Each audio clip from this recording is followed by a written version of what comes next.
Varicose veins కి సరైన చికిత్స కోసం సంప్రదించండి ఎవిస్ హాస్పిటల్. తాకట్టులో ఉన్న బంగారాన్ని విడిపించి ఆ రోజు ఆన్లైన్ రేటుకే మేము కొంటాం. Sharma gold company.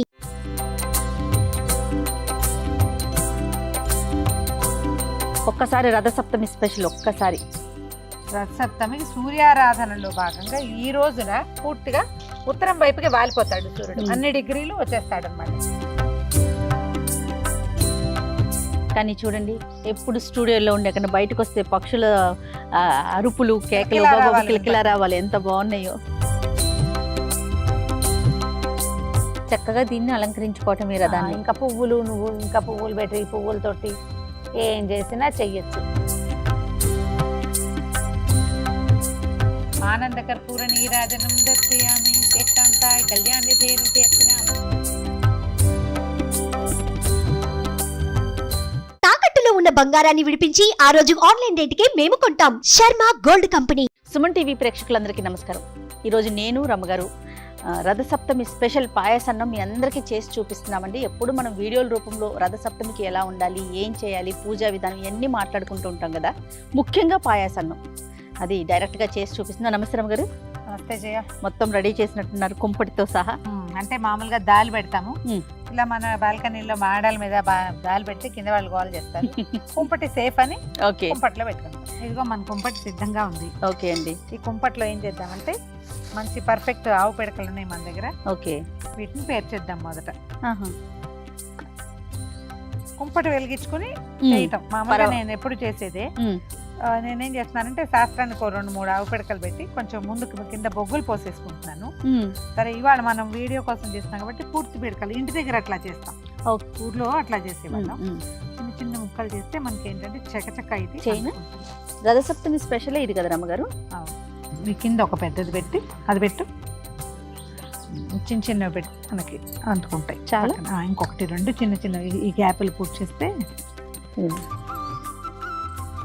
కొంచెం కర్పూరం పెట్టి వెలిగించుకోవచ్చు. మామూలుగా ఇది వరకు దేవుడి ఇది కాకుండా, పాయసం కాకుండా మనం ఇంకేదైనా చేయదలుచుకున్నాం అనుకో, ఏ పాలో కాచుకుంటాము, దానికి కింద నుంచి కొబ్బరి పీచు గానీ ఇక్కడ ఒక గ్యాప్ ఉంటుంది కుంపటికి ఇది వైపు. అవునవును. కొబ్బరి పీచు అంటించి ఇక్కడ పెడితే నిదానంగా మంట పైకి వచ్చి అవన్నీ అంటుకుంటాయి అనమాట. బొగ్గులు కానీ వేస్తే న్యూస్ పేపర్లు కూడా పెట్టేసేయచ్చు. మనం ఇది దేవుడి వ్యవహారం చేయబోతున్నాం కాబట్టి కొంచెం కర్పూరాన్ని అటు ఇటు 4 బిళ్ళలు సర్దేసి ఇక్కడ 2-3 బిళ్ళలు వేసుకోవటం. తర్వాత ఏం చేయాలంటే ఉండింగి చాలు. ఇది అంటుకోవటానికి వీలుగా ఒక చిన్న గూడు లాంటిది కట్టాలన్నమాట. కట్టేస్తే మనకి గాలికి అవునవును అంటుకోవాలి కదా. కుంపటి రాసుకుని లోపల మనం కొంచెం ముగ్గేసుకుని చిక్కుడుకాయలు రథం చేసుకుని కుంపటి కాగా ఇది టైం తీసుకుంటుందండి. ఇది అంటుకోవాలి, మనకి పాయసం ఉడకాలి. ఉన్నాయి కదా, ఈ లోపల మనం మిగిలిన పనులు చేసుకోవచ్చు. అలాగే రమ్మగారు. ఒక్కసారి రథసప్తమి స్పెషల్. ఒక్కసారి రథసప్తమికి సూర్యారాధనలో భాగంగా ఈ రోజున పూర్తిగా ఉత్తరం వైపుకి వాలిపోతాడు సూర్యుడు. అన్ని డిగ్రీలు వచ్చేస్తాడు అనమాట. ఇవాళ నుంచి నడక చాలా స్పీడ్ ఎక్కుతుంది. ఎప్పటికే మనకి ఎండ వచ్చేస్తుంది. అవును, ఇంకా బాగా ఎండలు ఎరిగిపోతాయి. ఇంకొకటి 2 కర్పూరం ఏమన్నా ఇక్కడ వేసాం. ఈ పక్కన కూడా అనుకుంటుంది మనకి చక్కచక్క కావాలిగా. ఒకటో 2 ఈ పైన గాలి కదా, గబా గబా గబా అంటే. అవును, చాలు. చాలా. కానీ చూడండి, ఎప్పుడు స్టూడియోలో ఉండే కన్నా బయటకు వస్తే పక్షుల అరుపులు, కేకలు, కిలకిలా రావాలి, ఎంత బాగున్నాయో. మొత్తం పోయి అంటుకుని చూసావా జయ? అవును రమ్మగారు. ఇదిగో ఒక ఇత్తడి గిన్నె పెడదాం. ఇందులో ఈ గిన్నెని కడిగి పెట్టుకోండి. తడిగి ఉండాలి. పాలు పోసేద్దాం. ఒక 1/2 లీటర్ పాలు చేయ. ఓకే అండి. రమ్మగారు పాలు పోసి పెట్టాము. ఈ పాలు పొంగు రానివ్వాలి. ఈ లోపల మనం ఏం చేద్దామంటే చిక్కుడుకాయలు రథం చేసుకోవటము. బియ్యానికి ఇందులో 3 గుప్పెళ్ళు బియ్యం వేస్తాం. 1/2 లీటర్కి 3 గుప్పెళ్ళ లెక్క సరిపోతుందండి. అంతే. దానికి కొంచెం నెయ్యి రాసి పక్కన పెట్టుకోవాలి. 3 లెక్క ఏంటి రమ్మగారు? అట్లా ఏమన్నా ఉందా? ఏదైనా శాస్త్రానికి 3 చేస్తామండి. దానికి నెయ్యి రాసేసి పక్కన పెట్టుకుంటే ఇది పొంగు వచ్చేటప్పుడు మనం వేసేస్తాం. అంతే. పొంగి పొర్లి కుంపట్లో పడిపోకర్లా, పైకి వచ్చినప్పుడు వేసేస్తే సరిపోతుంది. మరి మనం రథం చేసేసుకుందామండి. ఈ పాలు పొంగేటప్పుడే సూర్యనారాయణ మూర్తి తండ్రి, మీ దయ వల్ల మా జీవితం, మా ఇల్లు వాకిలి, మా రాష్ట్రం, దేశం అన్ని కూడా పాలు పొంగినట్టు సిరులు పొంగాలి. అంతే. ఎంతో బాగుండాలి అందరికి. ఓ దండం పెట్టుకోవటం. సూర్యుడు చక్కగా కనపడుతున్నాడు చూడు మన అవునండి, అవును, ఓపెన్ ఎయిర్ చేయటం మంచి సరదాగా ఉంటుంది. బాగుంది కొంచెం టఫ్ గా ఉంటుంది. ఉమ్. నిదానంగా పొంగుతుంది. ఇంత గాలి లేకపోతే ఈ పాటికి అయిపోయింది. అవును. ఇక్కడ గాలి ఎక్కువ అయ్యేసరికి స్టవ్ మీద అయితే మొత్తం ఇలా బళ్ళమని వచ్చేస్తుంది. అవును, ఇంకోటి నిదానంగా వస్తుంది కదా, తాపిగా లేదు, కొంచెం కొంచెం స్లో మోషన్ లో వస్తుంది, సినిమాటిక్ గా. వేసైనా వేసేయండి అమ్మగారు. ఒకటి, మళ్ళా రెండో పొంగు రానిచ్చి రెండోది వేస్తాం. స్టవ్ మీద అయితే కుంపటి కాబట్టి అంత రాకపోవచ్చు, అందుకని వేసేస్తాం.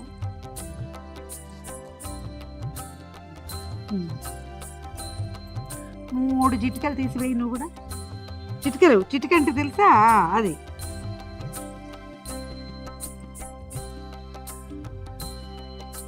దీని మీద మూత పెట్టి తాపీగా నిదానంగా ఉడకనిద్దాము. ఈ లోపల మనం పూజ ఏర్పాటు చేసుకుంటాం. అలానే రమ్మగారు. రమ్మగారు, బియ్యం అన్నం ఉడికిపోయింది చేయొచ్చు. అనిపిస్తుందా? అవునండి, దగ్గరకు వచ్చేసింది కదా. మెతుకు ఉడికిపోయినాక ఏమైనా చూడు, మన మామూలు పరమాన్నానికి బాగా చిమడు ఉడికిపోతుంది అన్నం. అవును చూడండి. రసప్తం పాయసం మాత్రం ఒక రవ్వ బిరుసు ఉంటుంది. పూర్తి పాలతోటి ఉడికే అన్నము టైం పడుతుంది. అవును, కొంచెం తడి ఉండగానే బెల్లం వేసేద్దాము. 3 గుప్పెళ్ళు అన్నం వేసాం, బియ్యం వేసాం కదా. అవును, 3-4 గుప్పెళ్ళు అయినా వేసుకోవాలి బెల్లం. అవును, కొంచెం ఎక్కువ వేయాలి కదా. వేసేస్తాం. వేసేయండి. మామూలుగా మనం కరగబెట్టి వేసుకుంటున్నాం. కొంచెం మంచి బెల్లం చూసుకుని వేసుకుంటే ఇది విరిగిపోకుండా ఉంటుంది. అవును, ఒక్కసారి పైకి కిందకి కలిపేసి ఒక 4 నిమిషాల పాటు ఉండనిస్తే అదే నిదానంగా కలిసిపోతుంది.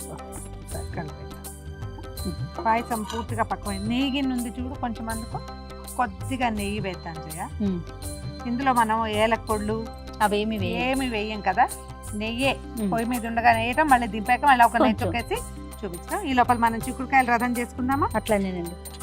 7 గుర్రాలు సూర్యుడికి, అందుకని 7 చిక్కుడుకాయలు సమాన సైజులో 2 మొదటి పుల్లలు మనకి కావాలి. మరి 4 కావాలి రథం కోసం అండి. ఇవి పూచిక పుల్లలు చేయ, టూత్పిక్స్ తోటి కూడా చేసుకోవచ్చు. అవి ఈవెన్ సైజులో కూడా ఉంటాయి. ఉచ్చటం కాయలు. అప్పుడు ఇటు కూడా ఇది ఎటు పెట్టామో దీన్ని కూడా అట్టే పెట్టుకోవాలన్నమాట. గింజలోకి గుచ్చితే గట్టిగా ఉంటాయి. అవును, పండలో కాకర. ఇది రథం అంటే రథం షేప్ లో ఏం చెయ్యం. శాస్త్రానికి ఈ చిక్కుడుకాయల రథాన్ని చేస్తాం అన్నమాట. 7కి లెక్కేంటమ్మ గారు? 7 గుర్రాలు, ఆయన గుర్రాలని. సప్తాశ్వరథమారూఢం ప్రచండం కశ్యపాత్మజం అని చెప్తారు. ఇగో ఇలా దీని మీద నుంచి ఇటు 2 పుల్లలు వచ్చి ఇలా నిల్చుంటుంది. రథం లాగానే ఇంచుమించుగా అదే షేప్ లో వస్తుంది. మనం ఉంచోటం కోసమే. ఇది ఊరికే శాస్త్రానికి చేసేది కానీ అంతకంటే పెద్ద విశేషమైన వ్యవహారం ఏమి ఉండదు ఇందులో. కాయ గట్టిగా ఉంటే ఈజీగా దిగిపోతుంది. లేకపోతే కొంచెం సతాయిస్తుంది. పుల్లలు కొంచెం సరిగ్గా అడ్జస్ట్ చేసుకోవాలి. ఈ మూడింటిని ఇలా నిలబెడతాం. రథం గోపురం లాగా వస్తుంది. అదే అంతే. ఇంకా ఇందులో ఏవో పరమాద్భుతాలు ఏమీ ఉండవు. అద్భుతంగా చేసే ప్రక్రియ ఇది ప్రక్రియ కాదు. రెండోది ఏంటంటే ఇది ఒక విధానం ప్రకారం మనం ఆయన్ని ఇక్కడ కూర్చోబెట్టాం. ఈ కింద ఏదైనా ఎత్తుగా పెట్టుకుంటే కరెక్ట్ గా కూర్చుంటుంది అన్నమాట. మన దగ్గర సూర్య ప్రతిమ ఏదైనా ఉంటే పెట్టుకుంటాం చేయ. చాలా సాధారణంగా ఎవరి దగ్గర సూర్యుడి ప్రతిమలు అవి ఉండవు. అవును, మనం ఈ చిక్కుడుకాయల రథమే నీకు చేత వచ్చినా చేత రాకపోయినా ఎలా ఉన్నా సరే ఇదే మన రథం అంతే. దీని మీదకే మనము ఇప్పుడు ఇక్కడే ఉన్నాడు కదా, మన వెనకాలే సూర్యుడు ఉన్నాడు. ఆ వెనకాలన్న సూర్యనారాయణ మూర్తిని ఈ చిక్కుడుకాయల రథం మీదకి ఆహ్వానిస్తాం. ఇక్కడికి రానైనా అని చెప్పి చక్కగా దీన్ని అలంకరించుకోవటం రథాన్ని. ఇంకా పువ్వులు పెట్టి పువ్వులతోటి ఏం చేసినా చెయ్యొచ్చు. మనం బ్యూటిఫికేషన్ కోసం చేయట్లేదు, జస్ట్ విధానం చెప్పుకుంటున్నాం అంతే. మనం ఏదైనా అలంకారాలు చేసి అలా వీడియోలు తీసేటప్పుడు మనం ఏటా చేసినా చేయకపోయినా బోల్డ్ అని వేషాలు వేస్తాం. అవేం వేయట్లేదు ఇప్పుడు. ఒక చిన్న పసుపు వినాయకుడిని కనుక చేసి పెట్టుకుంటే, అంటే ఏది ప్రతిమా విశేషం లేదని మనకు ఇది లేకుండా పసుపు తోటి ఒక చిన్న వినాయకుడిని చేసుకుంటే గౌరీదేవిని కానీ చేస్తే సరిపోతుంది. మన దగ్గర ఈ అరసవెల్లి సూర్యనారాయణ మూర్తిది ఏదైనా ప్రతిమ విశేషం అలా ఉన్నాయనుకో అవి కూడా పెట్టుకోవచ్చు. తర్వాత ఈ కోణార్క సూర్యుడు అలా ఉంటాడు మన దగ్గర, కొంతమంది ఇళ్లలో ఉంటాడు కదా. అవునండి, అప్పుడు కూడా పెట్టుకోవచ్చు. చిన్న గౌరీ అదే ఇప్పుడు హరిద్రాబింబంలోనే అంటే పసుపు ముద్దకే మనం సూర్యుడిని పిలుస్తాం అన్నమాట. అందులోకి దీపానికి కూడా చిన్న అలంకారం చేద్దాం. మనం ఇట్లా వాకిట్లో చేసుకునేటప్పుడు నిలువు ఒత్తి కనుక వేస్తే ఇట్లా ఇది కొండెక్కకుండా ఉంటుంది. పక్కకు పెట్టిన ఒత్తి పడిపోతుంది, అంటే వెళ్ళిపోవచ్చు, కానీ గాలికి నిలువు ఒత్తి నుంచుంటుంది అనమాట. ఎంత గాలి వస్తుందో చూడు. ఆదిత్య హృదయం కానీ, నవారి స్తోత్రం కానీ, సూర్యమండల స్తోత్రం కానీ ఏది చదువుకుంటే అది చదువుకోవటం. ఓకే, ఆగట్లేదయ్యా. ఏదో దీపారాధన సూర్యుడికి కొన్ని పుష్పాలు.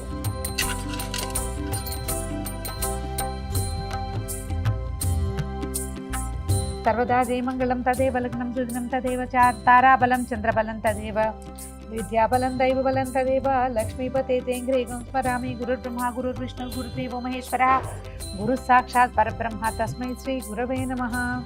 లాభస్తేషాం జయస్తేషాం కుతస్తేషాం పరాభవః ఏషాం ఇందీవరస్యామో హృదయస్థో జనార్దనః. సర్వమంగళమాంగళ్యే శివే సర్వార్థసాధికే శరణ్యే త్రయంబకే గౌరీ నారాయణి నమోస్తుతే. శ్రీలక్ష్మీ నారాయణాభ్యాం నమః ఉమామహేశ్వరాభ్యాం నమః. సప్తమ్యాం రథసప్తమి నామ పుణ్యతిథౌ భృగువాసరే శుభనక్షత్రే శుభయోగే శుభకరణ ఏవం గుణ విశేషణ విశిష్టాయాం అస్మాకం సహకుటుంబానాం క్షేమస్థైర్యధైర్య విజయాభయారోగ్య ఐశ్వర్యాభివృద్ధ్యర్థం ధర్మార్థకామ మోక్ష చతుర్విధ ఫలపురుషార్థ సిద్ధ్యర్థం శ్రీ సూర్యనారాయణ దేవతాముద్దిశ్య శ్రీ సూర్యనారాయణ దేవతా ప్రీత్యర్థం రథసప్తమి పూజాంగ అహం కరిష్యే. రథంగ కలశారాధన కరిష్యే ఏదో చేస్తాము. కలశాలు ముఖాలు విష్ణువులు అన్నీ చేసేసినట్టే. ఇదిగో నీళ్ళు ఉన్నాయి కాబట్టి ఇంక ఇబ్బంది. స్నానం పెట్టుకో జయ. జయ సదా సవితృమండల మధ్యవర్తి నారాయణ సరసిజాసన సన్నివిష్ట కేయూరవాన్ మకర కుండలవాన్ కిరీటి హారి హిరణ్మయవ పుర్ధృత శంఖ చక్ర. సూర్యుడికి 12 నామాలు ఉన్నాయి. ద్వాదశ నామావళి చెప్తారు. ఈ నెల రోజులు కూడా చదువుకోవచ్చు. మిత్రాయ నమః రవయే నమః అని చెప్తారు. ఈ 12 నామాలు ఒక మాట చదువుకోవటం. తర్వాత ఇప్పుడు మనం పాయసం పక్కన దగ్గర పెట్టుకున్నాం కదా. అవునండి. దీన్ని మనకి చిక్కుడాకులు కనుక దొరికితే ఒక పళ్ళెంలో చిక్కుడాకులు పరిచి అందులో పెట్టుకోవటమా? అందులో పెట్టి నివేదన చేసేస్తాం అన్నమాట. ఈ సీజన్ వచ్చేసరికల్లా చిక్కుడాకులు ఒక రకంగా అవుతాయి జబ్బుగా. అవును రమ్మగారు, ఎక్కడ చూసినా ఇలానే కనిపిస్తా ఉన్నాయండి. 5 ఆకుల్లో పెడతాం జయ, 7 ఆకుల్లో పెట్టుకుంటాము అట్లా అన్నమాట.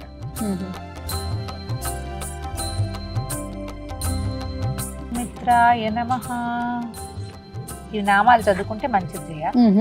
ఓం రవయే నమః, ఓం సూర్యాయ నమః, ఓం భానవే నమః, ఓం ఖగాయ నమః, ఓం పూష్ణే నమః, ఓం హిరణ్యగర్భాయ నమః, ఓం వరీచయే నమః, ఓం ఆదిత్యాయ నమః, ఓం సవిత్రే నమః, ఓం అర్కాయ నమః, ఓం భాస్కరాయ నమః.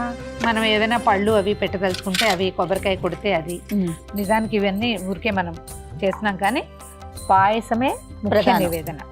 ఓం భూర్భువస్సువర్యేణం దర్గో దేవస్య ధియో యో నః ప్రచోదయాత్ తాపో జ్యోతిరసమృత బ్రహ్మ భూర్భువస్సువరం తత్వం తత్వేన పరిచించామి అమృతమస్తు అమృతోపస్తరణమసి. ఓం ప్రాణాయ స్వాహ, ఓం ఉపానాయ స్వాహ, ఓం యానాయ స్వాహ, ఓం ఉదానాయ స్వాహ, సమానాయ స్వాహ. భాస్కరాయ నమః తాంబూలం సమర్పయామి. ఓం ఆదిత్యాయ నమః ఆనందకర్పూర నీరాజనం దర్శయామి. శ్రేష్టాంతాయ కళ్యాణ్యతే నిత్యర్చనామ శ్రీ వెంకట నివాసాయ శ్రీనివాసాయ మంగళం మంగళాశాసన పదై మదాశాది పురోగమై సర్వైశ్చ పూర్వైరాచార్యై సత్కృతాయాస్తు మంగళం. రథసప్తమి పూజా విధానం అంటే ఏదో విశేషంగా చేయాలనుకోవద్దు. పాయసం చేయటం చాలా ముఖ్యం. పొంగే పాలల్లో బియ్యం వేసి పాయసాన్నం వండటం, కొంచెం సూర్యబింబం కనపడే చోట ఒకసారి నమస్కారం చేసుకుని నివేదన చేయటమే. చిక్కుడుకాయలు రథం చేసుకుంటామా, చిక్కుడాకులు దొరుకుతాయా, వాటికంటే మన లోపల ఆస్థ చాలా ముఖ్యం. ఇంత వివరంగా నేనేం పెద్ద వివరంగా చేయలేదు, ఒక మాదిరిగా చేస్తాం. ఇంత మాత్రం చేసినా సరే మనకి లోపల ఉండటం, పగలు భోజనం చేసి సాయంకాలం ఉపవాసం చేయటమే దీని లక్షణం అన్నమాట. ఇదిగో మన చిక్కుడాకుల్లో ప్రసాదం తిని చూడు.